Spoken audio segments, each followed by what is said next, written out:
मुनव्वर फारूकी का ये पॉडकास्ट आपको काफ़ी ज़्यादा कहते हैं ना इमोशनल करने वाला है। तो आपको इसको देखने से पहले काफ़ी ज़्यादा मेंटली प्रिपेयर होना होगा, क्योंकि आप लोग कहेंगे कि यार मुनव्वर ने आखिर ये बातें आखिर क्यों छुपा करके रखी। अब इसने आपको क्या बना दिया, आपको इतना फॉरगिविंग बना दिया लाइफ में। अब आपको कोई कुछ भी करके आता है, फर्क ही नहीं पड़ता।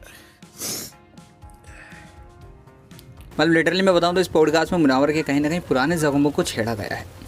आपको बताना चाहता हूँ, मुनव्वर फारूकी पॉडकास्ट के दौरान ही रो पड़ते हैं। क्योंकि उनको अपनी वो बीते हुए कल याद आ जाते हैं, जो कि उनके ऊपर बीते थे, जो उन्होंने अपनी आंखों से देखा था। वो कहते हैं कि मेरे पापा मेरी मम्मी को काफ़ी ज़्यादा बुरी तरीके से मारा करते थे।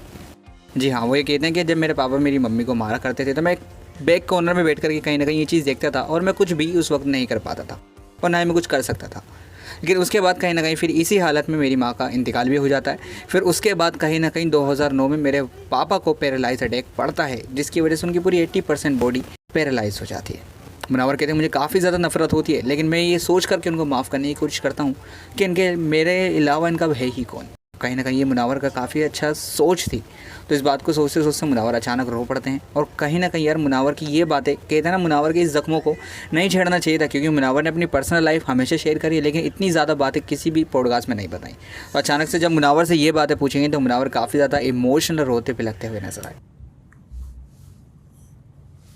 अब आपको लगता है एक विलन, बट वो आपका बाप है। एंड यू रियलाइज कि यार ये इसको तो मिल गया, जो अगर गलत उसने किया है किसी के साथ, इसका भी तो नुकसान ही हो गया है।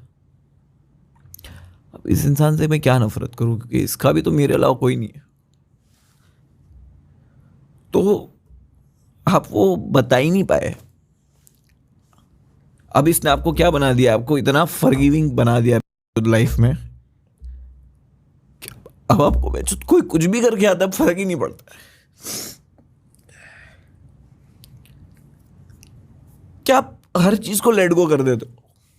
आपकी लेट गो नेचर ने वो बचपन से जो बिल्ड होता गया, कि आपने इतनी बड़ी चीज लेट गो कर दी, अब आप वो बन चुके हो कि आप बड़ी से बड़ी चीज लेट गो कर देते हो और उसमें आप घुटते हो।